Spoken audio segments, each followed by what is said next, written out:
Well, despite the growing belief also by many that no deal will be struck when the clock strikes midnight on December 31st around the fiscal cliff, Jim Paulsen remains unafraid. He's keeping his 1,500 target on the S&P 500. He is the chief investment strategist at Wells Capital Management, and he joins us now from a disclosed location. And this is a curse-free interview, Jim. I just want to point that out. Why do you remain so optimistic on equities?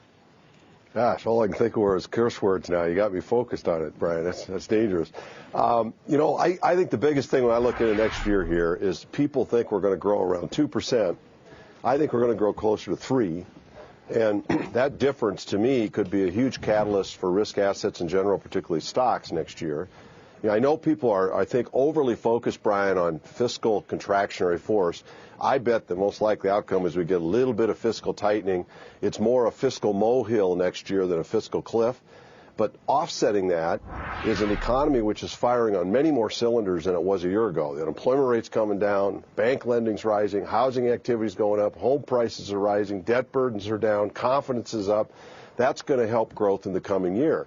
In addition, there's a lot of stimulus. We've got the money supply growing rapidly. We've got record low mortgage rates. We've got the dollar down. We've got gas prices falling at the pump for the holiday season. We've got inflation decelerating from where it was, helping real incomes.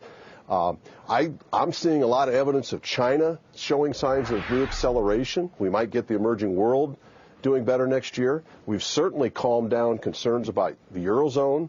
So I think there's a real case that we grow 3%, the emerging world picks up, and the valuation on equities rises. Even if we don't get a deal and taxes go up, we hear that the average family will pay $1,200 more in taxes over the year, and it's going to doom the economy. It's instant recession.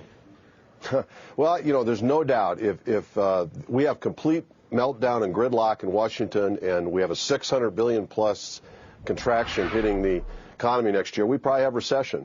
But I think the possibility of that is so remote. I think what's much more likely is we have a mild agreement on a mild tax hike and a mild spending cut, and we extend most of what's there already to live and fight for another day.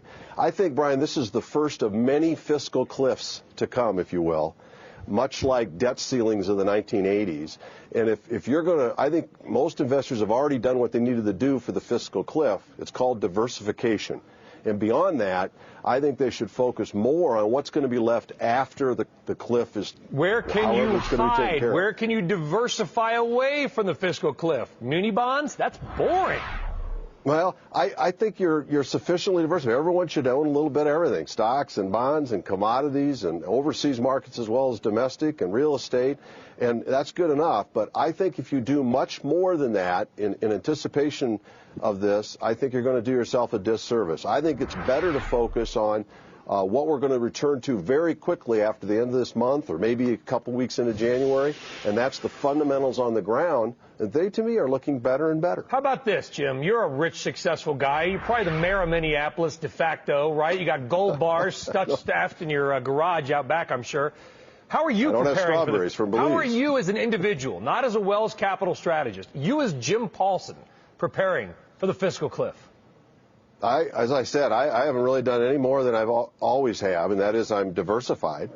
I haven't done anything special beyond that for this fiscal cliff. I just don't really see the need to do that. I think there's just a high probability that we'll have a mild fiscal tightening as a result of this, and we're going to keep negotiating on most of the fiscal issues that we face, Brian. And I think people are going to do a disservice. They're going to take capital gains now and probably end up paying higher taxes as a result over the whole next 5 years. They ought to maintain the investment focus on what could happen over the next couple of years, not in the next 30 days. Jim Paulsen, thanks for the bleeping great interview, man. I really appreciate it. We'll see you soon, Jim.